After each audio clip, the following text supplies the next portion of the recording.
Welcome to the Explainer. Today we're diving into something absolutely wild. Literally. We're looking at the dramatic, insanely high-stakes ways animals pass down essential life skills to their young. You know, when we think of teaching, we usually picture quiet classrooms, gentle guidance, maybe some flashcards. But out in the wild, it's a whole different ballgame. Education out there is literally a matter of life and death, and these mentorship programs are, frankly, extreme. We're going to check out 3 incredible species that teach their young in ways that humans would, well, never even dare to try. Like, imagine this. Would you dunk your newborn underwater just to teach them a lesson? No way, right? It sounds absolutely outrageous to us. But okay, let's dive into this, because in the extreme world of natural mentorship, this kind of tough love isn't just common, it's an absolute requirement for survival. The unexpected culprit behind that crazy tactic? The mother sea otter. Yep, those adorable fluffy creatures you see floating around holding hands. For sea otters, this intense sink or swim method is quite literally the only way their babies will ever learn to survive out there in the ocean. So, Section 1. Sea otters. Sink or swim. Let's see how they do it. A sea otter's early life is basically a tale of 2 total extremes. Early on, in what we'll call the safe and dry phase, mother sea otters are unbelievably protective.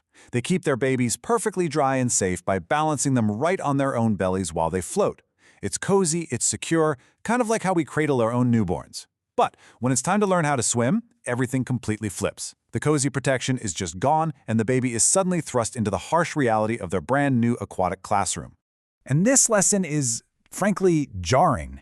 The mom literally takes her baby and dunks it straight into the water, then she immediately pulls it back out.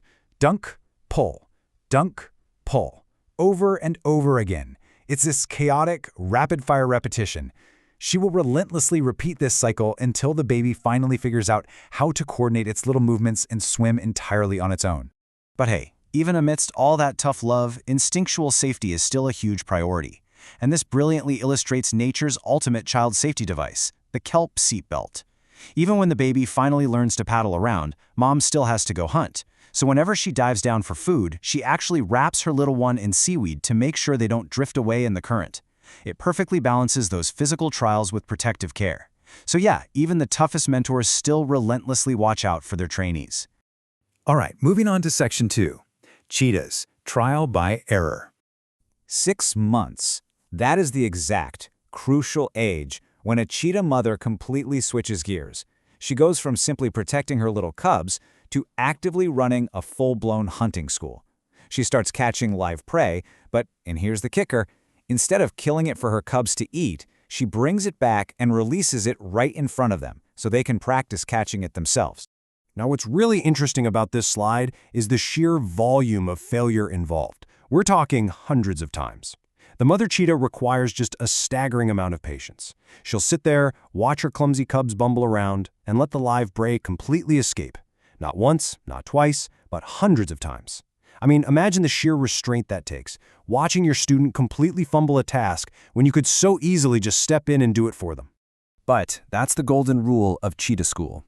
It's brutal, sure, but entirely necessary. Mom never steps in. No matter how clumsily the cubs fail, no matter how many times that dinner runs away, she will not intervene to make the kill for them during these lessons. This super hands-off, persistent trial and error process is literally the only path forward, because eventually, after hundreds of failures, that cub is finally going to make the catch on its own. They have to learn through their own mistakes, not her successes. Which brings us to Section 3. Humpback whales, generational songs. So far, we've looked at purely physical trials, right? Sea otters physically dunking their young, cheetahs literally forcing their cubs to hunt. But humpback whales, they utilize vocal traditions. They take an entirely abstract cultural approach to teaching. They pass crucial survival data down not through physical repetition, but through incredibly complex songs. It's actually remarkably similar to how human cultures pass down oral histories or ancestral knowledge, just on a massive oceanic scale. It's an incredible process of rote memorization. You see, every single whale pod has its own specific, highly detailed migratory route, and that vital information isn't just instinctual, it's actively passed down through a song. During a baby's entire first journey across the ocean, the mother will sing this specific song continuously. Over and over and over, she sings this vast amount of data until the baby has the whole shebang completely memorized. It's basically a literal auditory data upload from one generation to the next. But this method carries unimaginably high stakes. Because if the mother tragically dies before passing that song down entirely, well, as the text says, the baby will be lost forever. Because there's literally no other way. Let that sink in. There's no physical map they can check, no backup teacher they can ask. If the song isn't passed on, that route is permanently erased.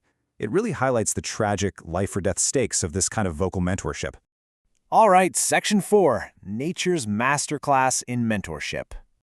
Looking across these isolated case studies, we can really see the sheer, unyielding dedication of animals in the wild. So, the crucial point is, whether it's the sea otter using physical immersion through repetitive dunking, or the cheetah using a methodical trial-by-error approach with live catch and release, or the humpback whale using a vocal tradition through a generational song, nature proves to be a profoundly dedicated and diverse teacher. It really kind of reframes how we look at our own human methods of passing down knowledge, doesn't it? So, I want to leave you with this final lingering thought today. Is survival driven more by the instincts we're naturally born with, or the extreme lengths our mentors go to actually teach us? As you've seen today in this explainer, instinct might give these animals a starting point, a foundation, but it is for sure that dramatic, repetitive, and sometimes downright brutal mentorship from the generation above them that truly secures their future. Thanks so much for joining me today, and keep exploring the amazing ways the world works around us.